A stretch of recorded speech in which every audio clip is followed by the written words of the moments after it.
must be our goal and our guide. And all that we strive for as a human family, dignity and hope, progress and prosperity, depends on peace. But peace depends on us.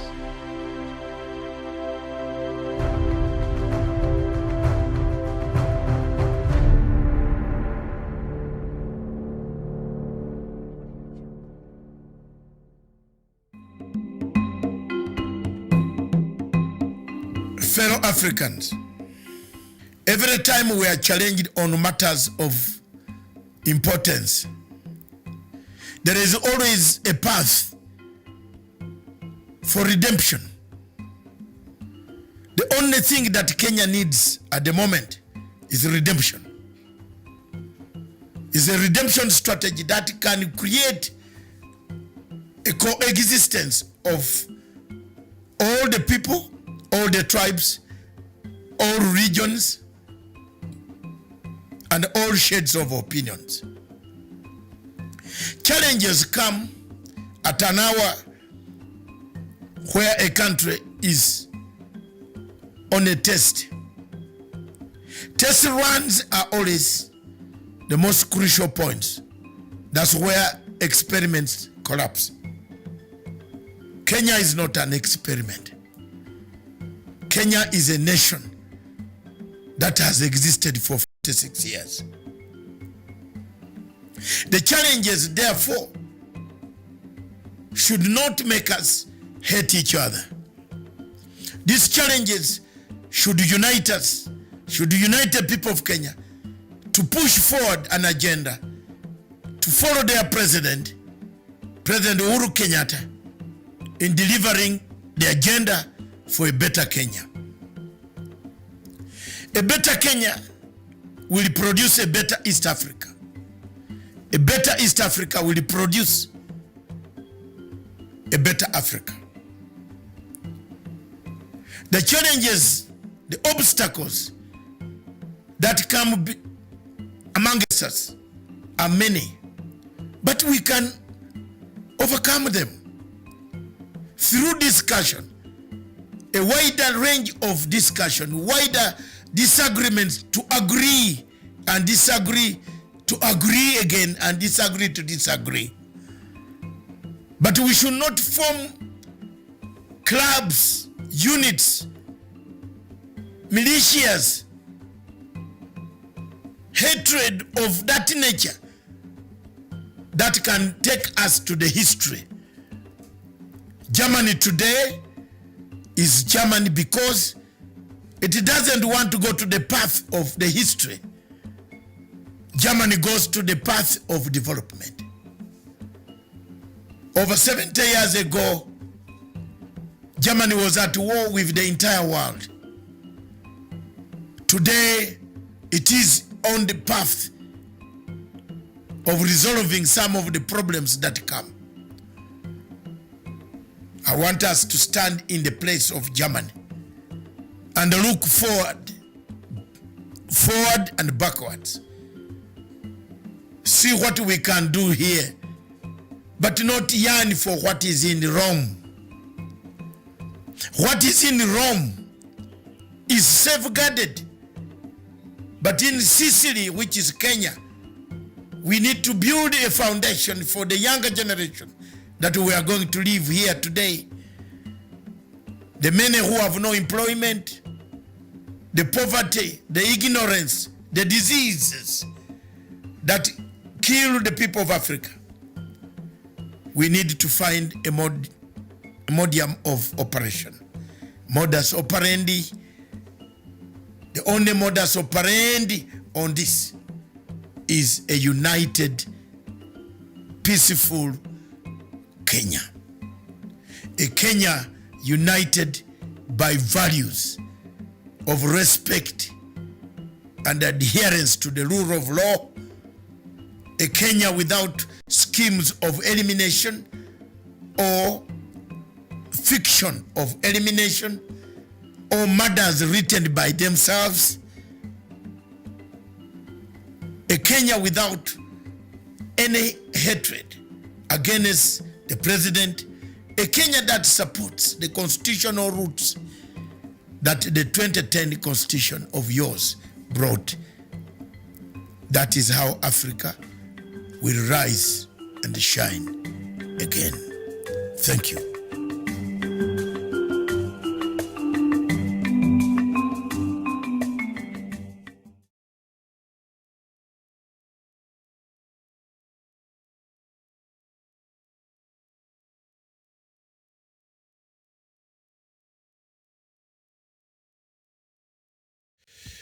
Good evening, viewers. Welcome to Punchline Africa Television, broadcasting all the way from the Republic of Kenya in Nairobi. Right down, the temperature is fantastic. The day has been so good. Thank you very much, viewers, wherever you are in Africa. Viewers, this is the editor's memo. The editor's memo, I deal with a very serious matter which touches my greatest, one of the great friends, one of the friends I have.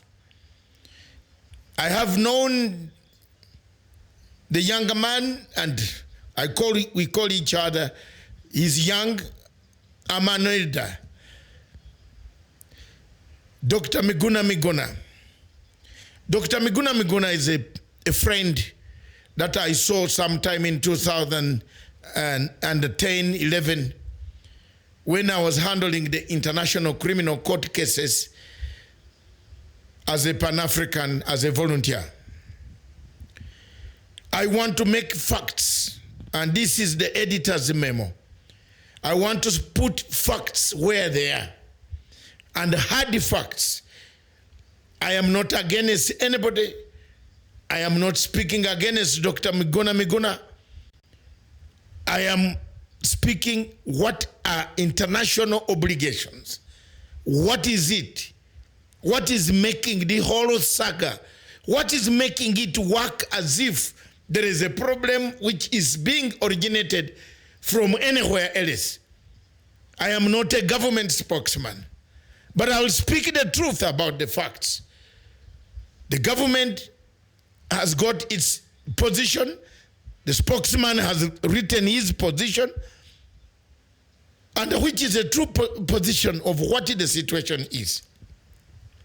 First, Dr. Miguna Miguna is in Germany on a Canadian passport. That's fact number one. He traveled from Toronto up to Canada, up to Germany on a Canadian passport. Just write down the facts. And I'm blaming why I am addressing this, because Miguna cannot address the lawyer on phone. I am addressing Mr. Hamima and the others to stand up, wake up, and tell the truth. You can go to the Nairobi court for 2 million years. There is nothing the Nairobi court is going to do to bring Mr. Miguna Miguna here. You are wasting money. You are wasting his time. He's suffering at the airport in Frankfurt. The local lawyers are the ones to blame, because they are not advising Miguna Miguna. They are not telling the truth. The truth is that Dr. Miguna arrived in Germany on a Canadian passport. He has dual nationality. He's not the only one in the world who has had this dual nationality.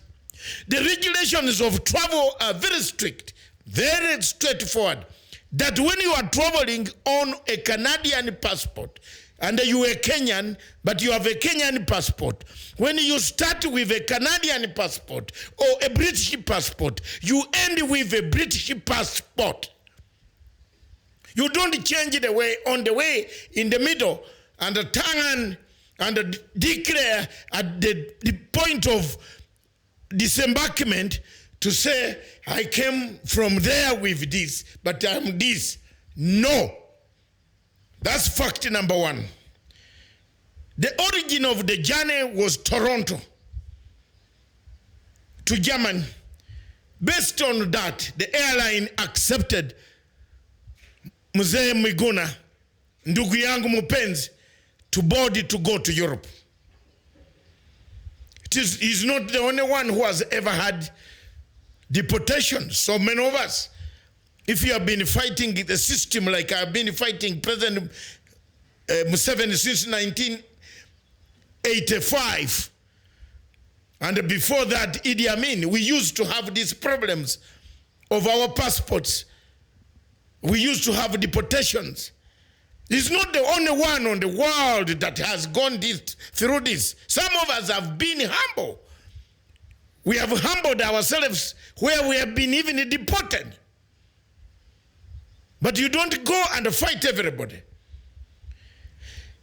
As we stand now, Miguna Miguna is a Canadian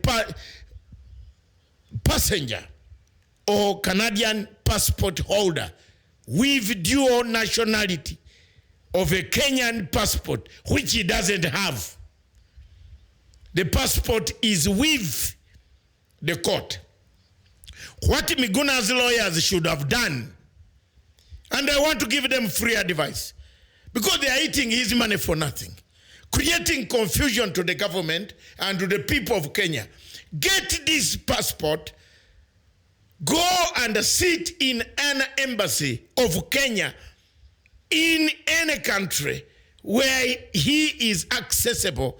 Seek a passport, have it, forget about the Canadian, carry it, put it in your box, come with that passport.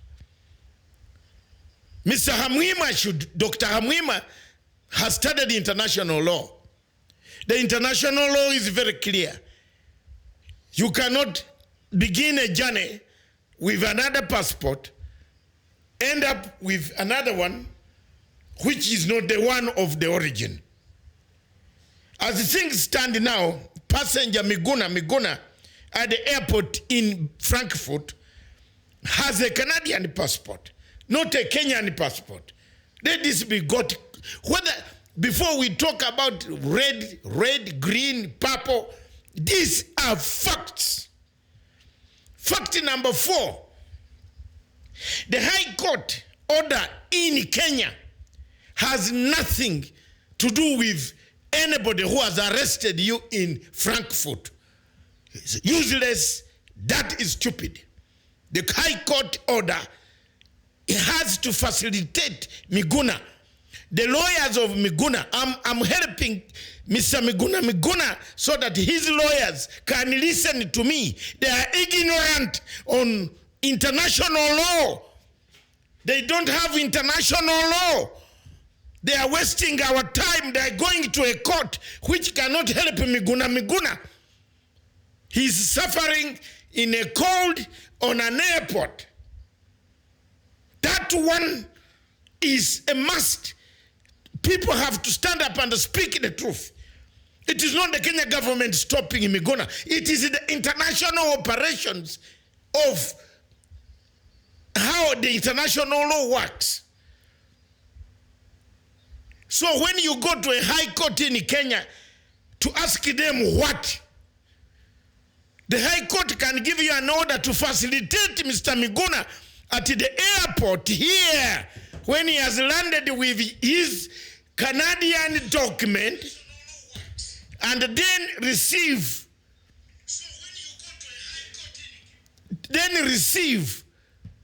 fill the forms, receive a visa, surrender give the visa, ask for his passport, which the order of the court has already given that his passport must be given.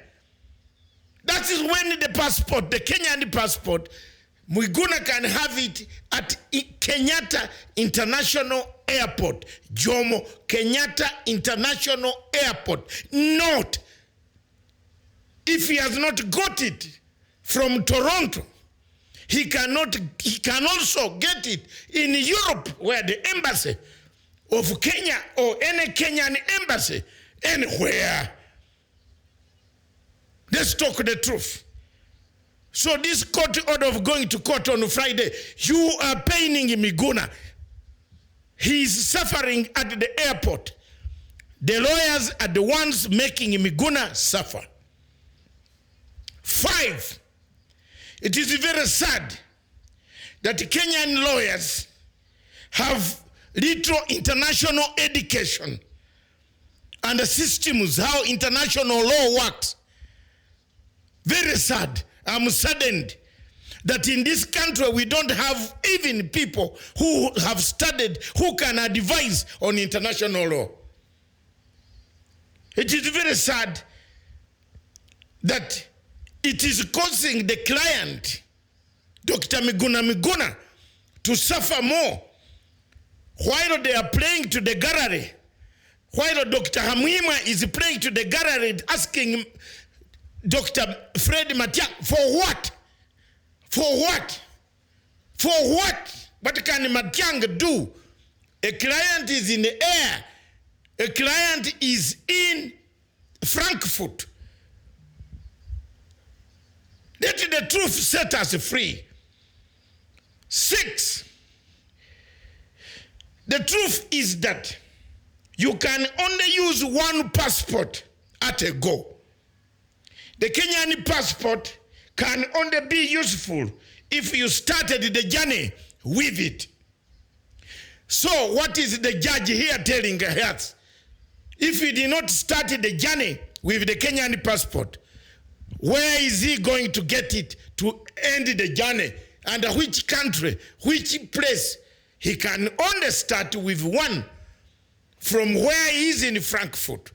So the lawyers of Miguna can fly in Germany and process his passport in an embassy, how long it takes, whether 1 week, 2 weeks, give him the passport to be able to fly into Nairobi.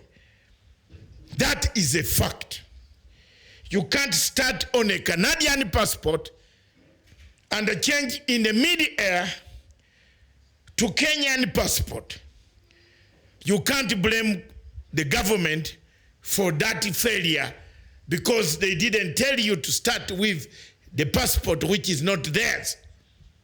Had Dr. Miguna had a passport, had Dr. Miguna had a passport, a Kenyan passport, the Kenyan High Commissioner, the Kenyan ambassador in Germany would have gone straight to the airport to see why this passenger with Kenyan document is not being allowed to go on a plane. That's another fact. Fact number 7, which is very clear. My fellow comrade Miguna, started a journey, and until he decides to listen to either the Kenyan, the people, his lawyers, his friends, his relatives, friends like us who have tried to reach him, to tell him to keep quiet and process your documents, he might not be able to fly. He might rot or he might reverse. The other alternative is to reverse from Toronto, from Frankfurt back to Toronto, because there is nobody who can stop him going to Toronto. Nobody can stop him to declare himself to pass through Germany and sit in Germany, work out the things, the passport, and gets it 2 weeks, 1 week, he can arrive. But as far as we are concerned now, and let these facts sink, I am a media, I'm a journalist, I'm an investigative journalist. I have also suffered. So you want to tell me I never suffered? I've suffered what Miguna has gone through today. That's why I've come with this topic. I would have not talked about it. I've suffered before. From 1985, I've been in the fight for freedom in my country. I have therefore suffered a long time, suffered the same fate, and therefore I know what international law says. Another point that we must take seriously, IATA has regulations. If you are violent and you are found to have touched any of the crew, and you push or exchange or touch or insult or do anything that is violent anywhere during the flight and after the flight, or with when the flight or before the flight, you are marked as a marked cargo or marked person. Every airline tends to see the violent. If you are violent and you are talking about overthrowing of this, of that, bring down, all these words, some airlines can refuse. You are coming near them. They will not accept you on the plane. From the government spokesman, I don't want to be his accomplice. He has stated very categorically that the behavior seem to have, and the reports coming from the airports in Germany seem to be indicating there is non-cooperation, and the airlines are reading this Twitter, Facebook, all this you are posting when the airlines are seeing.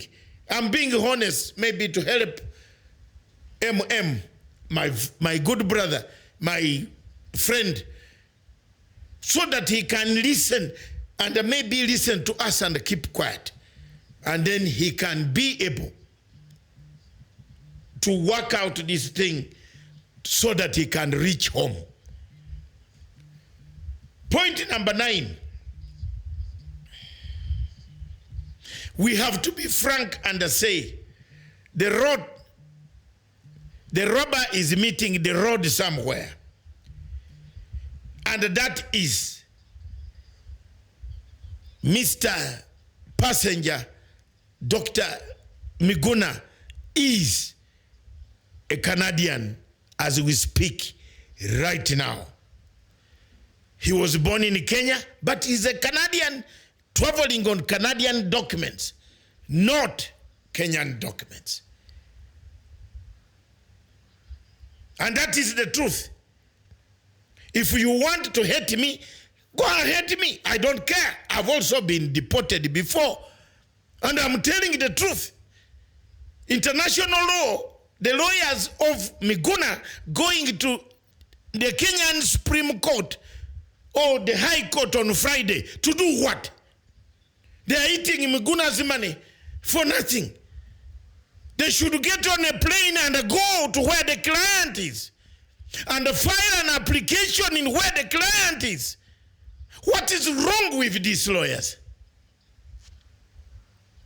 What's wrong with these lawyers? What is wrong? You are blaming Uhuru Kenyatta. You are blaming Raila. You are blaming who? No, it is the problem. The international law, the international red alert has risen because you must have touched any of the crew. No crew will accept to be touched. However beautiful she is, you don't touch them. You don't push anybody.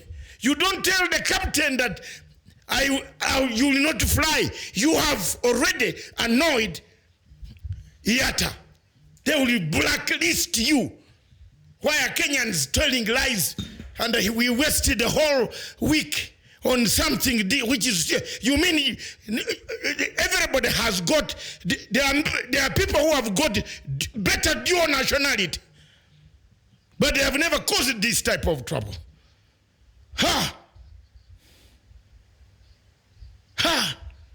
It's not the government. It's not Uhuru Kenyatta. It's not Raila. It's not Ruto. It's not Matia. It is the procedure. Procedure. It's a very clear procedure. Hate me, thank you. But that's the procedure. The lawyers should wake up. Instead of going to court, Hamwima should put on his shoes, ask the German embassy to give him a visa in a day to go and rescue his client.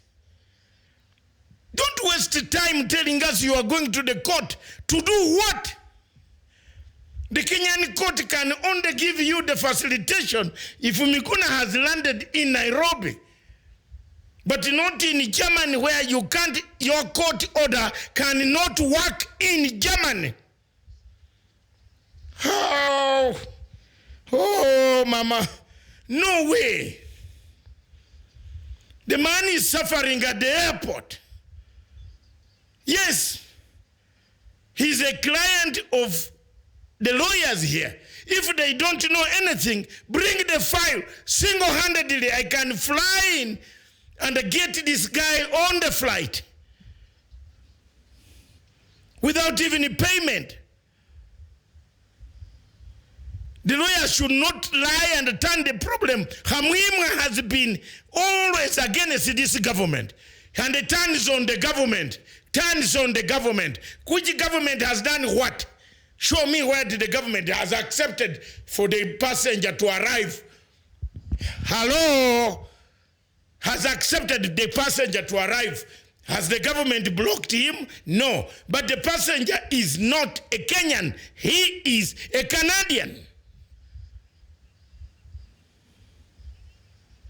Get his Kenyan passport, rush with it wherever he is, give it to him, let him begin the journey.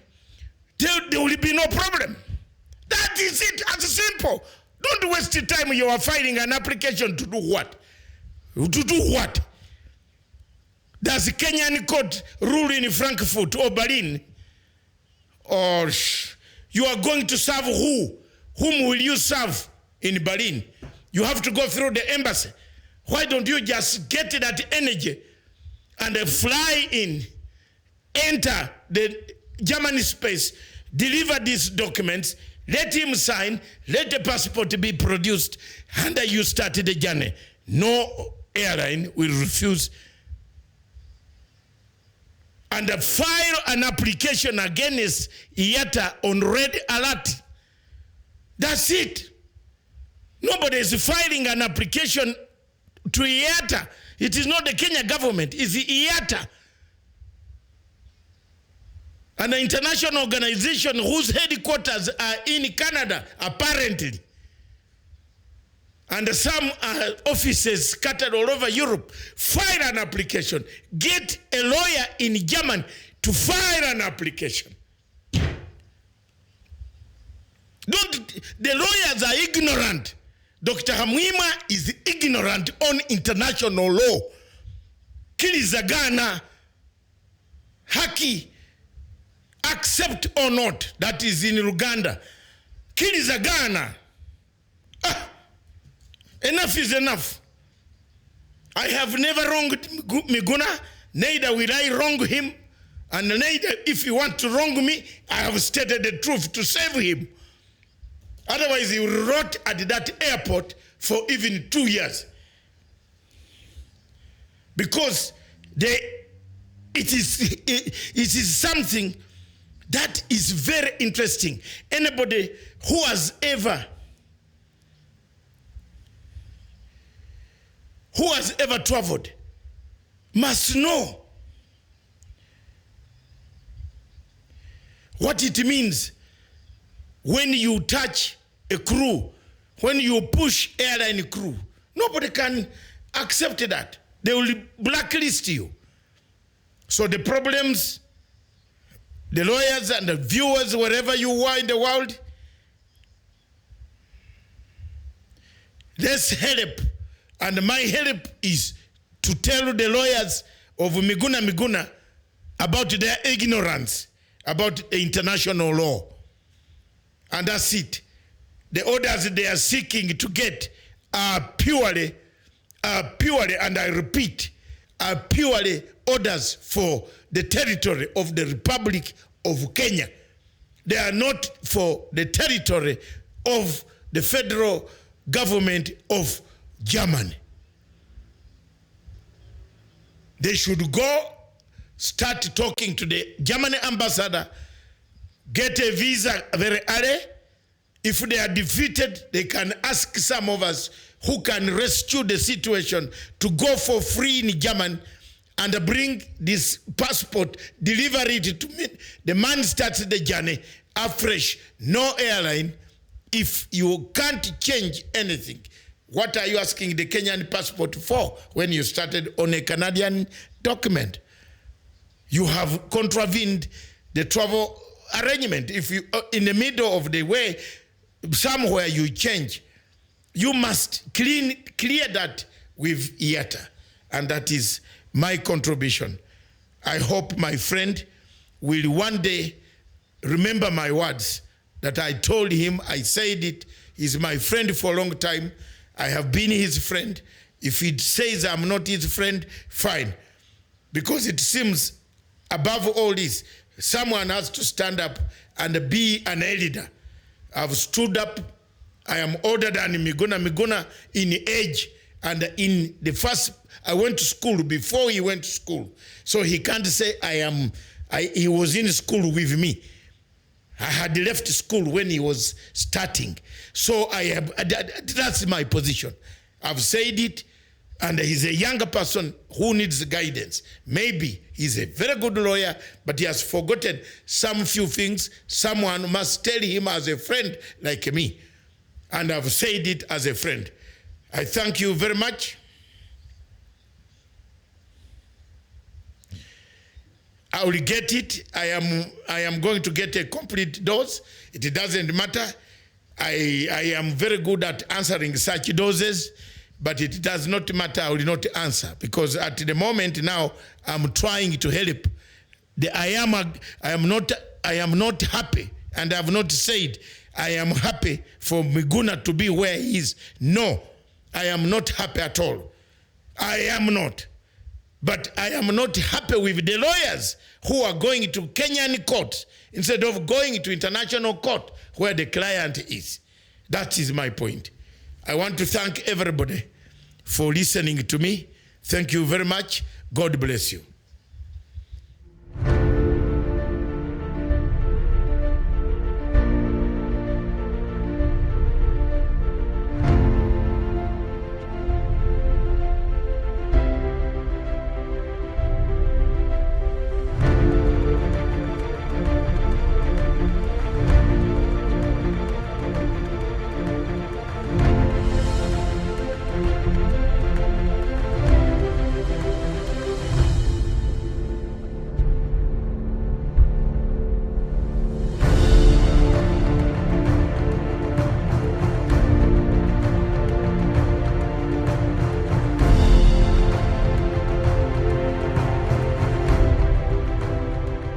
Peace must be our goal and our guide.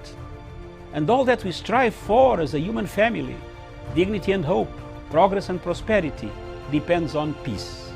But peace depends on us.